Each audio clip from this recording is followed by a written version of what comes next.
Bonjour à tous. Ici, on va continuer sur les dérivés en chaîne. Et ici, on va voir une autre fonction. Alors, ils me disent de dériver cette fonction 3 exposant x plus 1. C'est une dérivée en chaîne parce que j'ai une exposant, c'est-à-dire une fonction exponentielle. Et l'exposant, c'est une fonction. Donc, en fait, on a dit toujours la fonction phi, c'est celle qui est entre parenthèses. Donc, celle-là, x plus 1, c'est u.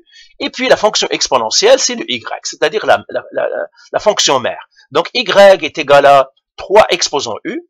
C'est une fonction exponentielle. Et puis le u, c'est x plus 1. Et bien, je dérive chacun tout seul encore. Je vais dériver la mère, et je vais dériver la fille. Donc, le y', ça serait quoi, la dérivée de la mère? 3 exposant u, c'est une fonction exponentielle. Et bien, c'est ln de 3, de la base, fois 3 exposant u. Alors, je vous fais un petit rappel de la dérivée exponentielle. C'est tout simplement quand j'ai, par exemple, une base exposant x, et si je la dérive, eh bien, ça va être ln de b de la base fois b à la x. C'est ça la dérivée, hein. Tout simplement, la base, on met le logarithme népérien, et puis la fonction va rester la même. C'est ce que je viens de faire ici. Maintenant, je vais dériver la fille. La fille, ben, c'est deux termes ici. J'ai la dérivée de x, c'est qui est 1, donc j'écris u' égale à 1. J'écris bien.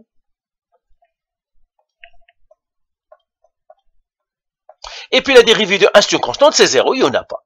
Eh bien, qu'est-ce qu'ils me disent les mathématiciens? Ils me disent, si tu dérives une chaîne, tu multiplies la fille avec la mère, donc j'ai fait f' de x, est égal à y' fois u', ça veut dire ça qui multiplie ça.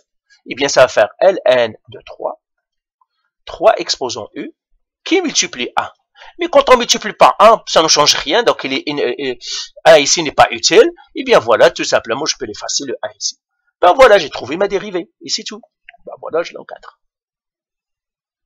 Voilà. Allez, bye.